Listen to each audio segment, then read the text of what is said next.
मेरे प्यारे विद्वान साथियों, मैं नीरज कुमार विश्वास। तो आज हम बात करने वाले हैं class 12 Hindi important objective question, जो कि एग्जाम के दृष्टिकोण से काफ़ी महत्वपूर्ण प्रश्न है। तो चलिए, आपके सामने पहला नंबर प्रश्न आ चुका है। क्वेश्चन कह रहा है कि बातचीत साहित्य की कौन सी विधा है। बातचीत बालकृष्ण भट्ट के द्वारा लिखा गया है, ठीक है। और ये क्या है, तो निबंध है। निबंध बोलिए, ललित निबंध बोलिए, सुंदर निबंध बोलिए, कोमल निबंध बोलिए। नेक्स्ट क्वेश्चन की ओर हम लोग बात करते हैं। दूसरा प्रश्न कह रहा है, उसने कहा था। उसने कहा था किस प्रकार की कहानी है। तो देखिए, उसने कहा था कहानी है कि नहीं।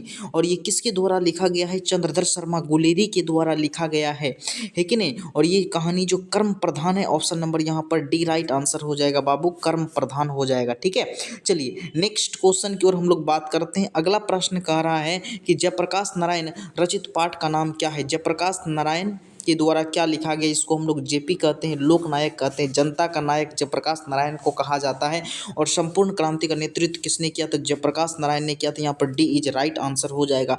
हंसते हुए मेरा अकेलापन, ठीक है, ये डायरी है, मलियज के द्वारा लिखा गया। बातचीत बालकृष्ण भट्ट, प्रगीत और समाज नामवर सिंह के द्वारा लिखा गया है।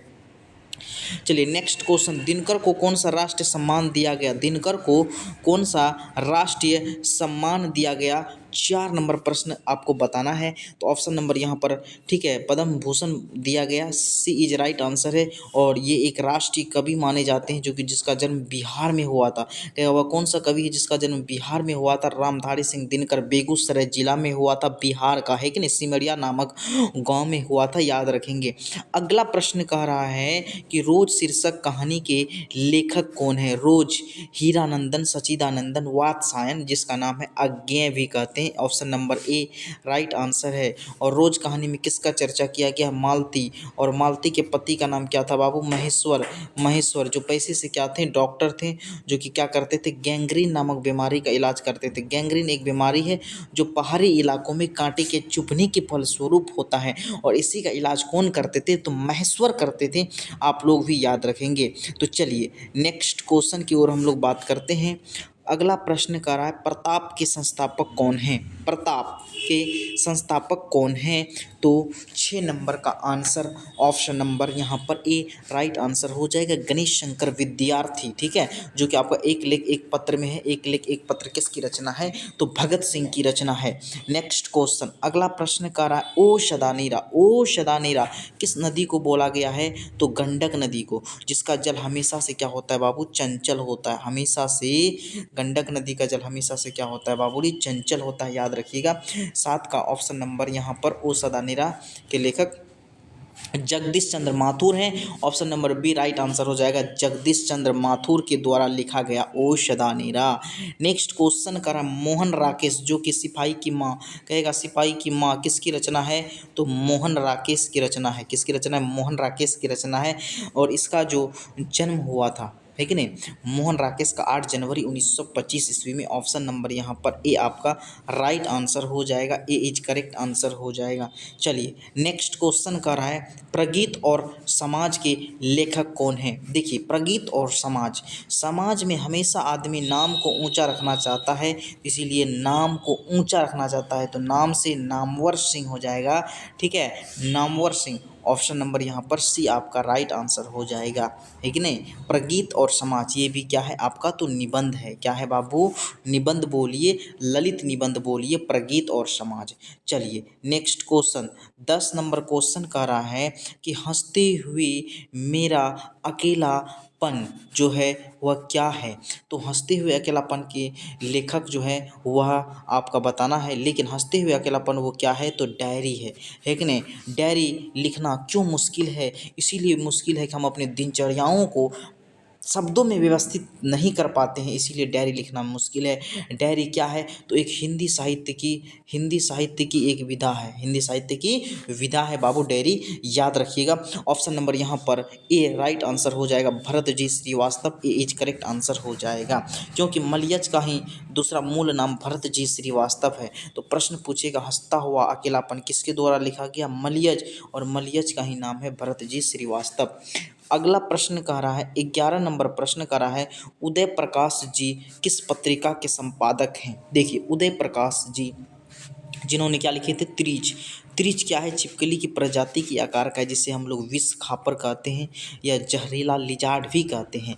ठीक है, और ये दिनमान है। Option number A right answer हो जाएगा बाबू, क्या दिनमान हो जाएगा। नेक्स्ट क्वेश्चन, अगला प्रश्न कर रहा है, जो लोग भयभीत है, जो लोग भयभीत है वो क्या नहीं हो सकेंगे। जो लोग भयभीत है वो क्या नहीं हो सकेंगे, मेधावी नहीं हो सकेंगे। Option number A right answer हो जाएगा, मेधावी नहीं हो सकते हैं जो भयभीत हैं।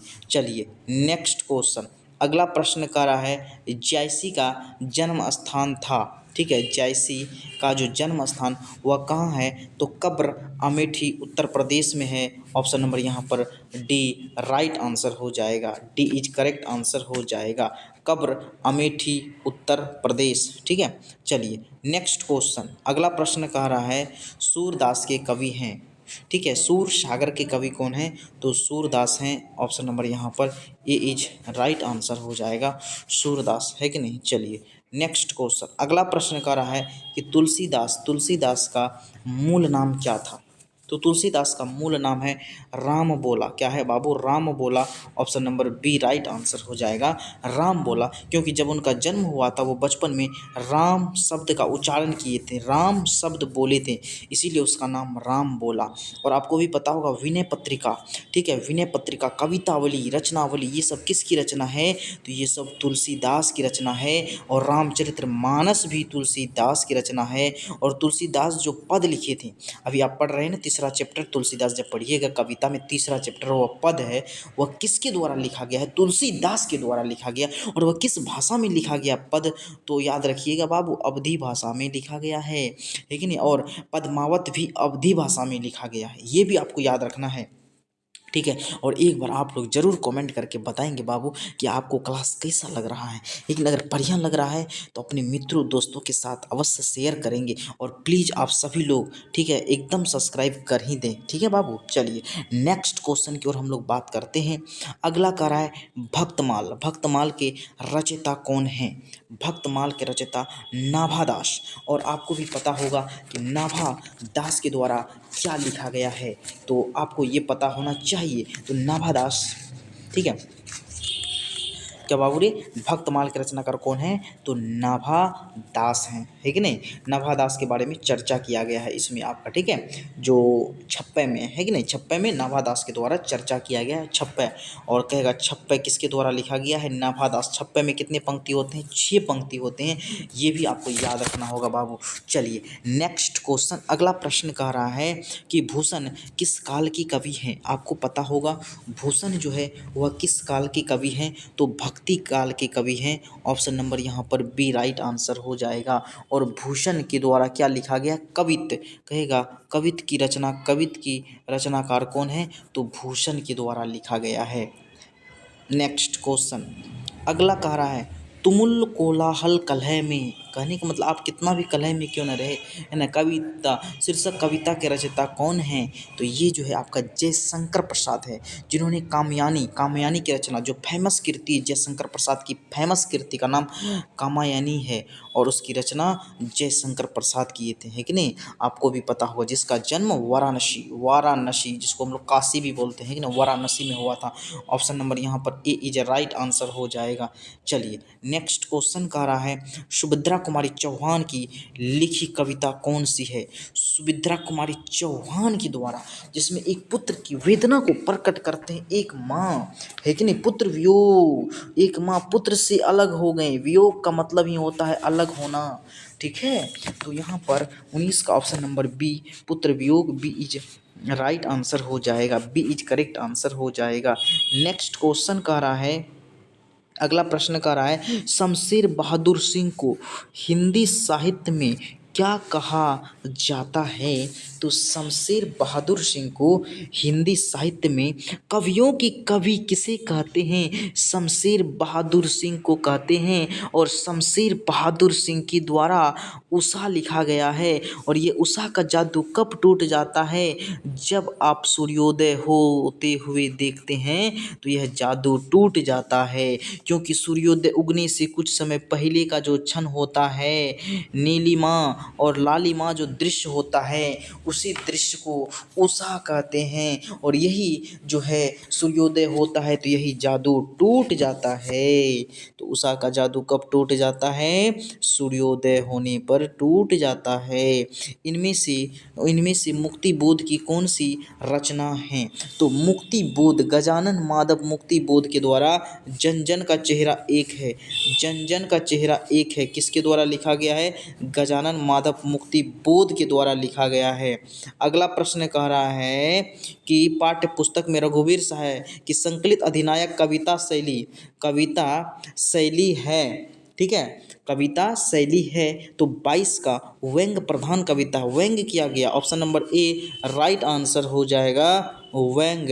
अगला प्रश्न कह रहा है कि प्यारे नन्हे बेटे को कविता में लोहा किसका प्रतीक है?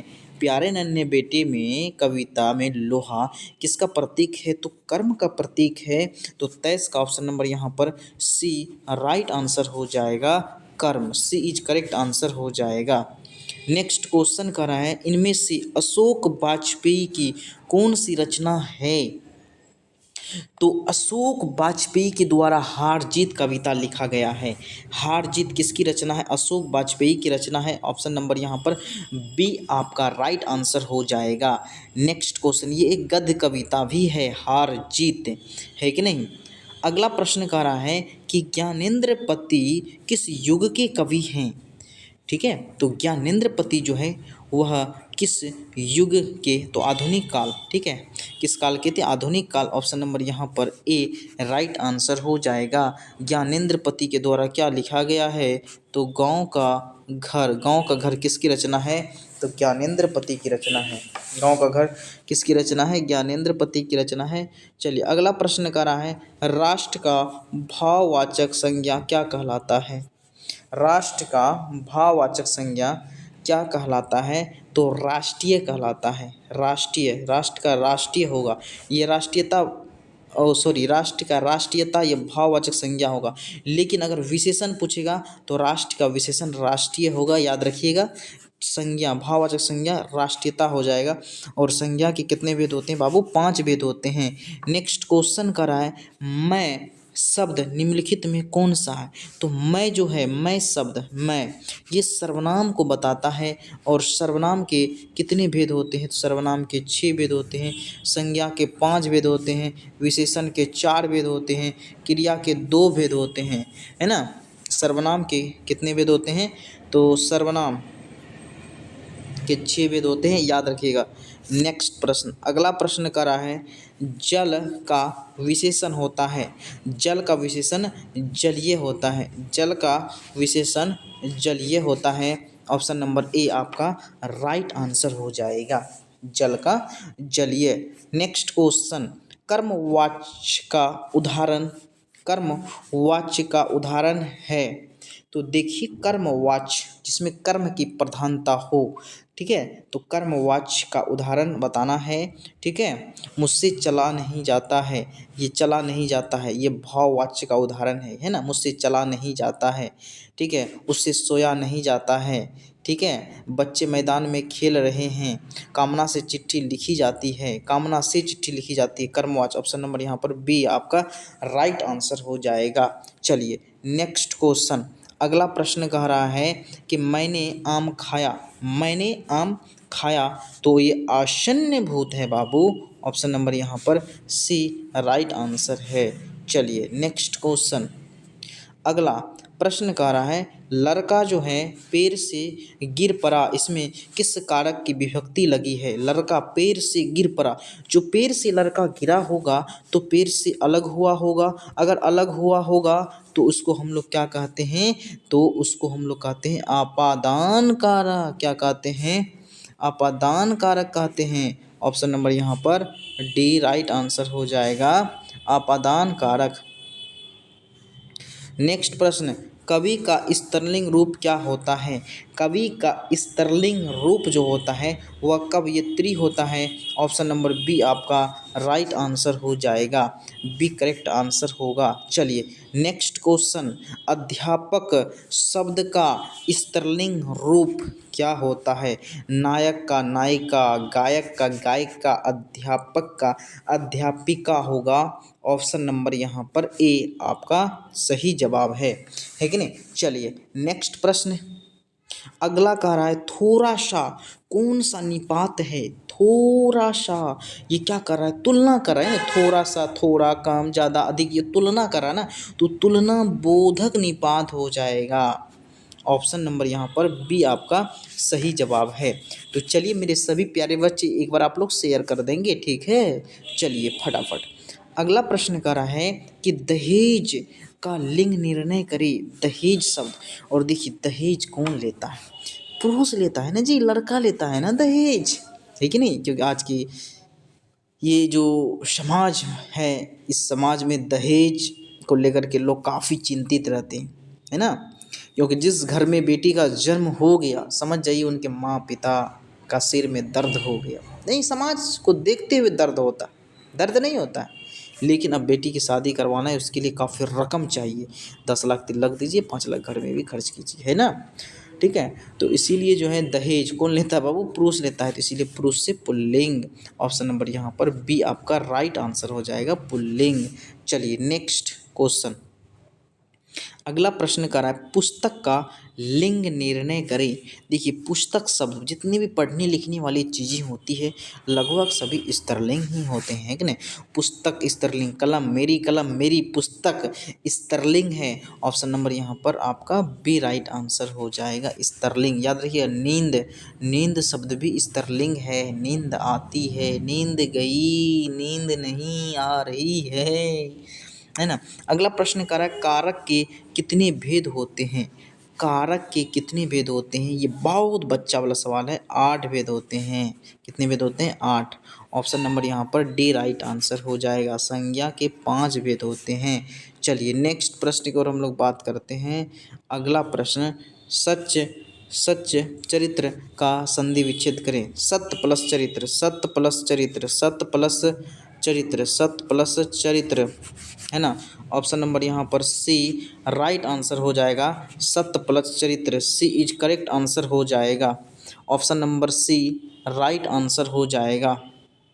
स्वागत, स्वागत का सही संधि विच्छेद करें। स्वागत का सही संधि विच्छेद करें। सु प्लस आगत, सु प्लस आगत। ऑप्शन नंबर यहाँ पर डी राइट आंसर हो जाएगा, सु प्लस आगत। क्या होगा बाबू?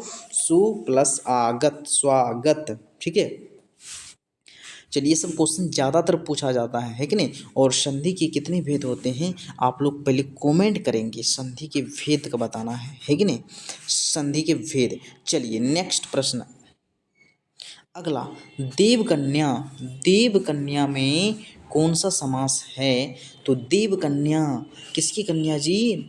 देव, देव प्लस कन्या। यहाँ पर कन्या का मतलब होता है बाबू बेटी, देवों की बेटी। उत्तराखंड प्रधान है, तो ऐसे समास को हम लोग तत्पुरुष समास कहते हैं।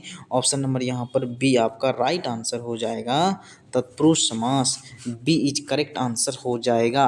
चलिए नेक्स्ट प्रश्न की ओर हम लोग बात करते हैं। अगला प्रश्न कर रहा है रात का पर्यायवाची शब्द क्या होता है? रात का रात्रि, निशा, रैन, रजनी, ये होता है बाबू। इसलिए यहाँ पर निशा है, तो ऑप्शन नंबर यहाँ पर डी इज राइट आंसर हो जाएगा, निशा। डी करेक्ट आंसर हो जाएगा। चलिए नेक्स्ट क्वेश्चन, अगला प्रश्न कह रहा है कि गंगा, गंगा का पर्यायवाची शब्द क्या होता है कि नहीं। तो देखिए गंगा का होता है बाबू देव नदी, भागीरथी, मंदाकिनी। तो यहाँ पर देव नदी, भागीरथी, मंदाकिनी है ना, यही मंदाकिनी। ऑप्शन नंबर यहाँ पर बी आपका राइट आंसर हो जाएगा, मंदाकिनी। नेक्स्ट प्रश्न कह रहा है कि अपमान का विपरीतार्थक शब्द क्या होता है। अपमान का विपरीतार्थक शब्द, उल्टा शब्द क्या होता है, तो सम्मान। ऑप्शन नंबर सी आपका राइट आंसर हो जाएगा, सम्मान। सी इज करेक्ट आंसर हो जाएगा। चलिए नेक्स्ट क्वेश्चन, उपकार। उपकार का विपरीतार्थक शब्द क्या होता है, उपकार का अपकार। ऑप्शन नंबर यहाँ पर ए आपका राइट आंसर हो जाएगा, अपकार करेक्ट आंसर होगा। चलिए नेक्स्ट क्वेश्चन कह रहा है, स्वागत शब्द में उपसर्ग बताना है। उपसर्ग उस शब्दांश को कहते हैं जो किसी शब्द के पहले आकर लगता है, आगे आकर लगता है। आगे बोलिए पहले बोलिए, है कि नहीं, पहले लगता है उसको उपसर्ग कहते हैं। लेकिन यहाँ पर देखिए इस शब्द को तोड़ना पड़ेगा। स्वागत, सु प्लस आगत, ऐसे यहाँ पर संधि विच्छेद भी हो गया। स्वागत का संधि विच्छेद करिए, सु प्लस आगत, है ना, कहेगा स्वागत शब्द का संधि विच्छेद करें, सु प्लस आगत। यहाँ पर सु पहले, आगत से पहले सु लगा हुआ है, इसीलिए सु उपसर्ग हो गया। ऑप्शन नंबर यहाँ पर सी आपका राइट आंसर हो जाएगा, उपसर्ग। नेक्स्ट क्वेश्चन कह रहा है, अनपढ़ शब्द में कौन सा उपसर्ग है कि नहीं, अनपढ़। अनपढ़ शब्द में कौन, पढ़ से उपसर्ग है अन, पढ़ से पहले क्या है बाबू, अन, इसीलिए यहाँ पर अन हो जाएगा। ऑप्शन नंबर यहाँ पर आपका अन, डी इज राइट आंसर हो जाएगा, अन, और न अन, ठीक है, क्या होगा बाबू, अन। ऑप्शन नंबर डी आपका करेक्ट आंसर हो जाएगा, अन। चलिए नेक्स्ट क्वेश्चन की ओर बात करते हैं। अगला प्रश्न, लड़का में कौन सा प्रत्यय लगा हुआ है। लड़का में कौन सा प्रत्यय लगा हुआ है, ठीक है, आ का। ऑप्शन नंबर यहाँ पर बी राइट आंसर हो जाएगा, ठीक है, बी इज करेक्ट आंसर हो जाएगा। नेक्स्ट क्वेश्चन, अगला प्रश्न, जो कुछ नहीं चाहता है, जो कुछ नहीं चाहता है। आपको 2-3 सवाल जो है, ठीक है, छोड़ दिया जाएगा, आपको एकदम इस सवाल का आंसर बताना है। 48 नंबर प्रश्न, जो कुछ नहीं चाहता है के लिए एक शब्द बताना है कि नहीं। तो चलिए आज हम लोग यहीं पर 48 नंबर प्रश्न तक रहने देते हैं। अगर वीडियो पसंद आए तो लाइक, सब्सक्राइब एंड शेयर अवश्य करेंगे। आप तमाम विद्वान साथियों को बहुत बहुत धन्यवाद जुड़ने के लिए। हाँ, अगर ये आपको पीडीएफ चाहिए, ये बेहतरीन पीडीएफ चाहिए, तो इस नंबर पर आप ज़रूर मैसेज करेंगे, 9572654988। इस पर आप लोग ज़रूर अपना नाम और ज़िला का नाम लिख कर के अवश्य मैसेज करेंगे, ताकि आपको ये पीडीएफ नोट्स मिल सकेगा, ठीक है। तो चलिए हम लोग यहीं तक रहने देते हैं। आप लोगों को बहुत बहुत धन्यवाद बाबू, ठीक है। तो फिर हम लोग नेक्स्ट वीडियो में मिलेंगे। आज के लिए बस इतना ही, नए जोश नए उमंग के साथ, ठीक है। तो चलिए यहीं तक रहने दिया जाए।